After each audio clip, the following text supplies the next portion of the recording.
और देश की ऑर्डर के लिए भी, लॉ एंड ऑर्डर के लिए भी।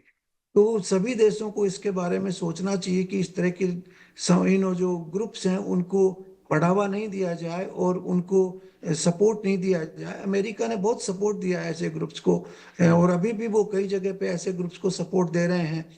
अभी आपने देखा, ईरान जो है वो सपोर्ट कर रहा था 3 ग्रुप्स को, और ईरान के बीच में अब समझौता हो रहा है उन ग्रुप्स को जो है वो सपोर्ट उनका चलता रहेगा कि उनके पास फंडिंग और आ रही है।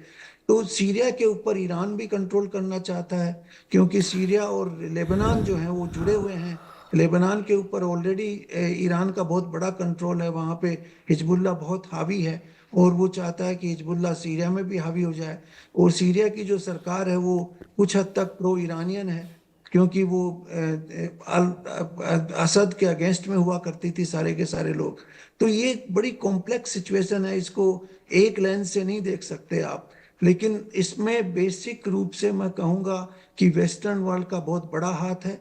उन्होंने सोवियत यूनियन जब था तब आतंकी संगठन पाकिस्तान में पैदा किए, और वही आतंकी संगठन फिर अफगानिस्तान में काम आए। फिर वही आतंकी संगठन अभी सीरिया में और यहू इसमें और मिडिल ईस्ट के कंट्रीज में काम कर रहे हैं। तो एक पूरी की पूरी वेस्ट को सोचना चाहिए कि इस तरह की ये जो उनकी स्ट्रेटेजी रही है उससे थोड़ा अलग होके एक यूनिटी की स्ट्रेटेजी बनाएं, और जो आतंकी इस्लाम है उसके अगेंस्ट में एकजुट होकर कार्य करें, ये मेरा कहना होगा। इसके साथ में ऑफ कोर्स सिक्योरिटी का मेजर्स तो लेना ही पड़ता है। वर्ल्ड लीडर्स के साथ में जब भी वो विजिट करते हैं उनके पूरे जो एरिया है उसका सर्च किया जाता है। उनको 3-4 लेयर्स में सिक्योरिटी दी जाती है। जो होटल जहाँ रुके हैं वहाँ मैक्सिमम सिक्योरिटी होती है, लेकिन सेकंड जो पेरिफेरल एरियाज होते हैं वहाँ पे भी सिक्योरिटी डिप्लॉयमेंट होता है। आज भी इस धमाके में करीब 4 या 5 सिक्योरिटी पर्सनल काफ़ी गंभीर रूप से घायल हुए हैं, क्योंकि वो आसपास के इलाके में डिप्लॉयड थे। तो ये सिक्योरिटी मेजर्स तो बहुत ज़बरदस्त लेने पड़ते हैं, और प्रधानमंत्री मोदी के लिए तो बहुत ज़बरदस्त ऑल खतरा राइट होता सर। है, क्योंकि उन्होंने हम्म। आतंकवाद के अगेंस्ट में बहुत बड़ी आवाज़ उठाई है। हम्म। तो नेचुरली हम सबको इसके लिए प्रिपेयर रहना पूरी चाहिए। कोशिश करनी चाहिए कि आतंकी हमले कम हो। Right sir. दिगंबर साहब, मैं आपके पास आ रहा हूँ। डोनाल्ड ट्रंप दुनिया के तमाम नेताओं में एक ऐसे नेता है, पिछले 5 सालों में उनके ऊपर कई सारे अटैम्प्ट हुए हैं, अटैक के बहुत सारे अटैम्प्ट हुए, कभी पब्लिक प्लेसेस पर, कभी रैली के दौरान। और जितने भी बड़े आतंकवादी संगठन हैं दुनिया के, वो सब डोनाल्ड ट्रंप साहब को बहुत मोहब्बत करते हैं, बहुत प्यार करते हैं। तो डोनाल्ड ट्रंप के साथ बहुत सारे अटैम्प्ट ऐसे हुए हैं। मैक्रो के साथ जो घटना घटी है उसके बाद से ऐसा लग रहा है कि, जैसा कि मल्लिका जी भी कह रही हैं, कि एक साइलेंट मैसेज है पूरी दुनिया के नेताओं के लिए जो आतंकवाद के खिलाफ बात करते हैं, जो आतंकवाद के खिलाफ सख्ती अपनाते हैं, उन सब के खिलाफ ये मैसेज है कि आप मार दिए जाएंगे, आप महफूज नहीं, आप सुरक्षित नहीं हैं। दिगंबर साहब। सबसे पहले नमस्ते अमित जी और सब पैनल सर। मेंबर्स को, आपके ऑडियंस को भी। और ये बात सच है, दुनिया में कौन सी भी बड़े लीडर, चाहे अमेरिका हो, चाहे इंडिया के हो, चाहे ईरान के हो, चाहे कहीं भी दुनिया के किसी भी कंट्री के टॉप लीडर्स हो, उनकी सिक्योरिटी थ्रेट तो है ही है।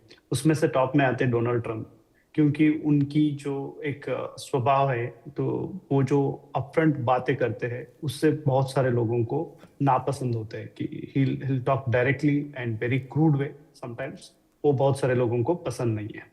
और लेकिन क्या ये टेररिज्म का अटैक, मुझे तो अभी तक जो इंसिडेंट हुए हैं जहाँ पे भी डोनाल्ड ट्रंप पे अटैक हुए हैं, वो मोर और लेस डोमेस्टिक ऑडियंस के जो एंगर है उसी के लाइंस पे हुआ है। जैसे अभी अपने पैनलिस्ट में भी बता रहे थे, कहीं ना कहीं जब भी बड़ा हमला होता है, चाहे वो कोई भी उसके पीछे जो जो स्ट्रेटेजिक माइंड होता है, उसमें लोकल हाथ इन्वॉल्व होता है। तो वैसे ही डोनाल्ड ट्रंप साहब के बारे में कई सारे घटना हुए हैं, उसमें कई सारे लोग अटैक किए हैं, लेकिन वो सब नाखुश थे उनके स्टेटमेंट से, उनके बयानों से, उनके एक्शन से, उनके इससे। ये दुनिया का ही होता है। और मैं एक और चीज जोड़ना चाहता हूँ, जब बिफोर 9/11 जब हुआ था, तो इंडिया एक ऐसा एकमात्र देश हुआ करता था कि वो ऐसा फॉरेन पॉलिसी में बोलता था कि terrorism is a big threat to the world. लेकिन बिफोर 9/11 लोग सोचते थे ये तो आपका इंटरनल सिक्योरिटी इशू है, लेकिन इससे दुनिया का कोई लेना देना नहीं है, ये तो आपका सिक्योरिटी फेलियर पे डालते थे। जब भी हमेशा अटैक हो तो ये बोलते थे कि कई सारे वेस्टर्न लीडर्स ये बोलते थे कि नहीं ये तो